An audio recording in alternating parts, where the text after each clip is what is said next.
बॉलीवुड में धमकी देने का ट्रेंड अब नया नहीं रहा। लगता है लोगों ने पॉपकॉर्न खाकर सोचा कि फिल्म इंडस्ट्री में थोड़ा रियल लाइफ थ्रिलर भी डालना चाहिए।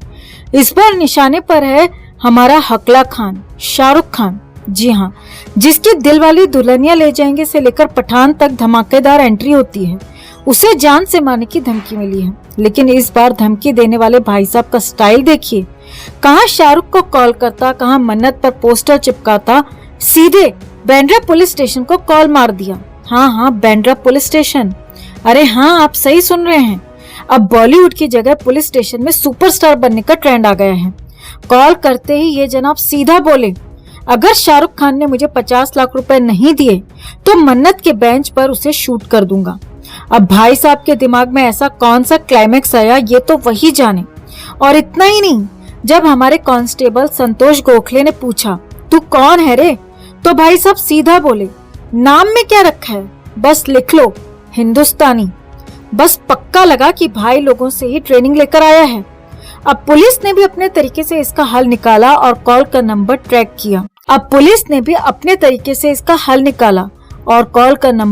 कर लिया। उस नंबर के मालिक का नाम निकला फैजान। अब पुलिस ने जब इस बड़े माफिया फैजान से पूछताछ शुरू की तो उसने भी अपनी कहानी सुना दी। फैजान ने कहा, साहब मेरा फोन तो 2 नवंबर यानी शाहरुख के बर्थडे वाले दिन ही खो गया था। यानी जिस दिन शाहरुख ने अपना बर्थडे मनाना चाहा, उसी दिन फैजान की किस्मत ने उसे खलनायक बना डाला। अब रायपुर का ये नंबर था तो मुंबई पुलिस की एक खास टीम रायपुर के लिए निकल पड़ी।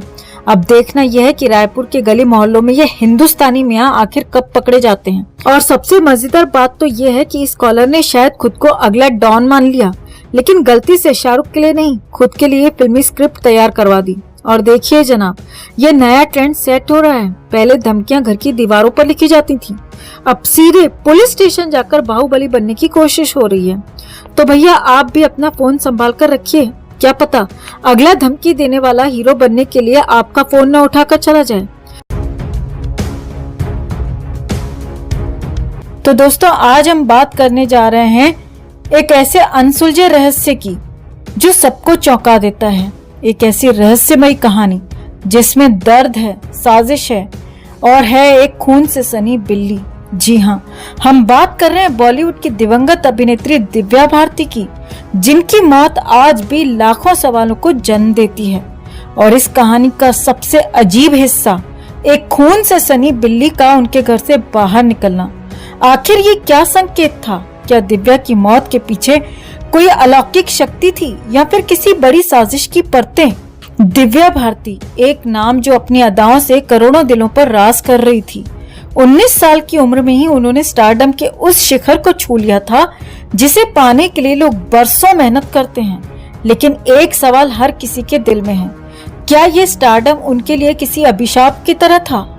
उनकी मुस्कुराहट के पीछे क्या वो अंधेरा था जो उनके दुखों का कारण बना?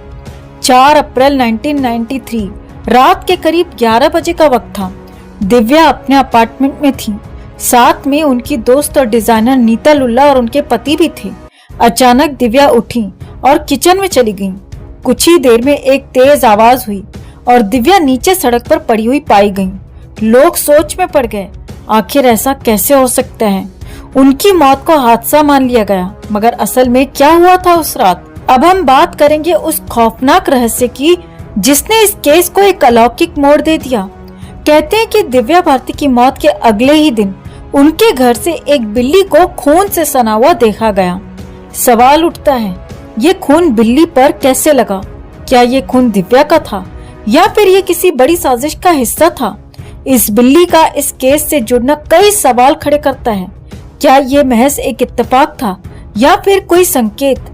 मुंबई पुलिस ने इस घटना को शुरुआती जांच में एक हादसा करार दिया, लेकिन दिव्या के चाहने वालों के मन में ये बात हजम नहीं हुई। कुछ लोगों का मानना था कि दिव्या गहरे तनाव में थी और शायद इसी वजह से उन्होंने आत्महत्या की। पर कुछ अन्य का कहना है कि दिव्या की मौत के पीछे कोई साजिश थी। क्या दिव्या ने कुछ ऐसा देख लिया था जो किसी ने छिपाना चाहा, या फिर उनकी मौत में कोई अनजान शख्स शामिल था? लोगों का मानना है कि वो खून से सनी बिल्ली दिव्या भारती की मौत का इकलौता गवाह थी। पर क्या ये बात सच है? एक थ्योरी के मुताबिक बिल्ली को इस तरह से खून से रंगकर बाहर छोड़ना असल में एक चेतावनी भी हो सकती है। कहा जाता है कि दिव्या के अंतिम समय में कुछ अजीब संकेत थे जिन्हें किसी ने भी गंभीरता से नहीं लिया। क्या इस बिल्ली का उनके साथ कुछ गहरा संबंध था? कुछ लोगों का कहना है कि दिव्या भारती की आत्मा आज भी उसी फ्लैट में भटकती है। वहां रहने वाले कई लोगों ने अजीब आवाजें सुनी हैं और खिड़कियों के पास एक परछाई को महसूस किया है। लोगों का मानना है कि दिव्या की आत्मा को शांति नहीं मिली है और वो अब भी न्याय की तलाश में है। क्या वो खून से सनी बिल्ली उनके मौत का कोई सुराग छोड़ने आई थी? दिव्या भारती के पड़ोसियों का कहना है कि उस रात उन्होंने कुछ अजीब चीजें देखी। उनके मुताबिक दिव्या के घर के आसपास कुछ अनजान लोग भी देखे गए थे जो शायद घटना के बाद जल्दी जल्दी निकलते नजर आए। सवाल उठता है, क्या ये लोग दिव्या की मौत के राजदार थे? क्या ये वही लोग थे जिन्होंने उस बिल्ली को खून में सना हुआ छोड़ दिया था? अब आते हैं एक और थ्योरी पर जो इस केस को और भी उलझा देती है। दिव्या भारती की शादी साजिद नडियादवाला से हुई थी, जिनके बारे में कहा जाता है कि उनके अंडरवर्ल्ड से रिश्ते थे। क्या दिव्या ने अंडरवर्ल्ड से जुड़ी किसी बात का खुलासा करने की धमकी दी थी? क्या इस वजह से उन्हें खामोश कर दिया गया? कुछ लोगों का मानना है कि दिव्या की मौत में अलौकिक ताकतों का भी हाथ हो सकता है। वो खून से सनी बिल्ली एक संकेत थी कि इस घटना में कुछ ऐसा था जिसे समझना आसान नहीं। ऐसी कई घटनाएं रिपोर्ट की गईं जहां कुछ अजीब चीजें देखने को मिली। दिव्या भारती के फैंस आज भी इस मौत का जवाब मांगते हैं। वो कहते हैं, एक ऐसा केस जिसने दिव्या जैसी चुलबुली अदाकारा की जिंदगी ली, उसका सच सामने आना ही चाहिए। क्या पुलिस ने इसे जल्दबाजी में एक हादसा मान लिया? और उस खून से सनी बिल्ली की सच्चाई आखिर क्या थी? कहते हैं कि दिव्या की आत्मा अब भी अपने न्याय का इंतजार कर रही है। उनके फैंस का मानना है कि दिव्या की मौत का सच एक दिन सामने आएगा। उस बिल्ली का रहस्य भी शायद एक दिन खुलकर सामने आएगा।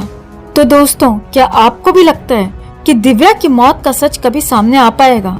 क्या वो खून से सनी बिल्ली इस केस का राज खोल सकती है? कमेंट में इसे लेकर आप भी अपनी बात, अपनी राय जरूर रखें और वीडियो को ज्यादा से ज्यादा लाइक और शेयर कर अपना प्यार और सपोर्ट भी जरूर दिखाएं।